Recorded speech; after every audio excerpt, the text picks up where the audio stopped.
शुरुआत के तौर पे देखा जाए, क्योंकि ना हम हर साल जमा होते हैं। आप मुझे बताइए ना, किस साल 11 जुलाई को फंक्शन नहीं हुआ है? हम हर साल जमा होते हैं, जमा होके मादर मेहरबान को खिराज अकीदत पेश करते हैं। लेकिन आज एक इम्पोर्टेंट ऐसी कोई बात नहीं है ना, हर साल ये फंक्शन होते हैं। आज सुनवाई भी है। सुनवाई वो तो कोइंसिडेंस है ना, हमने सुनवाई की डेट नहीं रखी, वो चीफ जस्टिस साहब ने ये डेट मुकर्रर किया, शायद इसी में कोई अच्छी बात है। यहाँ पे हमारा एक छोटा सा फंक्शन हो रहा है, वहाँ पे 370 के मामले में सुनवाई शुरू हो गई है और उम्मीद करते हैं कि जल्द से जल्द मामले को जो है इसकी सुनवाई ख़त्म हो और इस पे सुप्रीम कोर्ट का जो फैसला है वो हमारे सामने आ जाए। अपोजिशन यूनिटी की बात हो रही है, 17 को एक और बैठक फिर हो रही है। नेशनल कॉन्फ्रेंस पिछली बैठक में शामिल हुई थी, क्या इस बार भी जाने का इरादा है? इरादा तो है, इरादा है। लेकिन पहली बैठक के बाद ही महाराष्ट्र में एनसीपी टूट गई। क्या आपको लगता है कि जितना अपोजिशन एकजुट होने की कोशिश कर रही है, पार्टियां टूट रही हैं?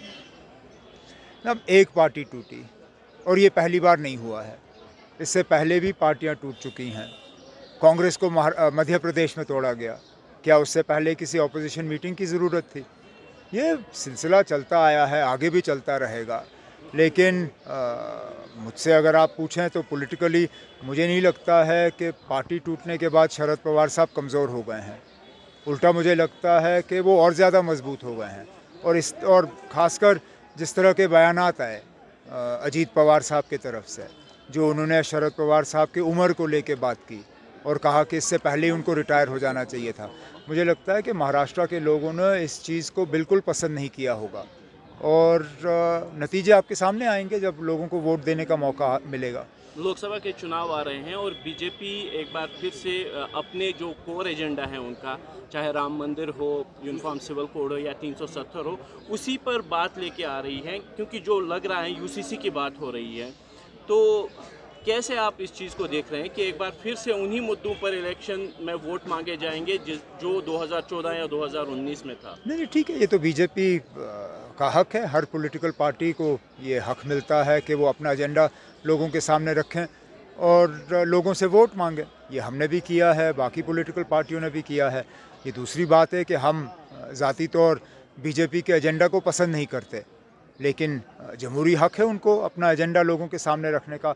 मुझे इस बात से कोई एतराज़ नहीं है कि वो अपना एजेंडा सामने रख रहे हैं, रखने दीजिए, उसके बाद देख लेते हैं।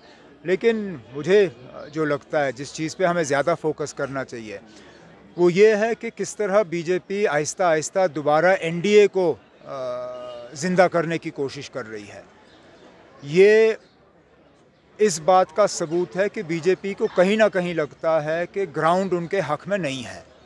नहीं तो मुझे बताइए, पिछले 5-8 सालों में लगातार बीजेपी की कोशिश रही कि एलाइज़ को दूर किया जाए, कहीं पे भी उन्होंने दोस्ती नहीं निभाई, एक एक करके उनके दोस्त उनसे हट गए और सबसे पुराने दोस्त, चाहे शिवसेना हो, चाहे अकाली दल हो, चाहे और भी पार्टियां हो।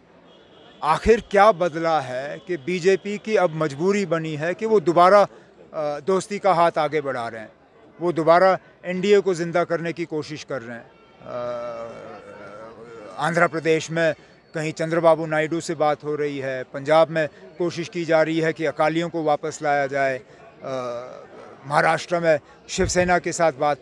तो जहाँ तक मुझे लगता है बीजेपी का कोर एजेंडा छोड़ दीजिए, ग्राउंड जो बीजेपी कहती है उनके हक में है। हकीकत है कि 2024 उनके लिए इतना आसान नहीं है जितना वो शायद आपके ज़रिए लोगों तक ये खबर पहुंचाने की कोशिश कर रहे हैं। यूसीसी में जो अभी तक तो कोई ड्राफ्ट आया नहीं है, लेकिन जिस तरीके की बातें आ रही हैं कि क्रिश्चियन, मैं बातों पर नहीं जाऊंगा। इतना ज़रूर है, अगर यूसीसी है तो फिर वो सबके लिए है।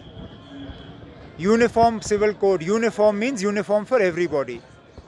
अब अगर आप एक एक करके बाकियों को निकालोगे तो इसका क्या मतलब निकला जाएगा कि ये सिर्फ एक कौम के लिए है या ये सिर्फ मुसलमानों के पर्सनल लॉ को बदलने के लिए है। अगर यूनिफॉर्म है तो सब पे लागू होना चाहिए।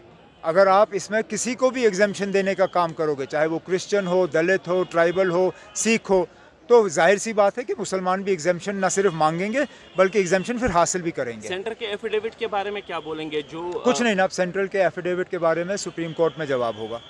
ठीक है, थैंक यू।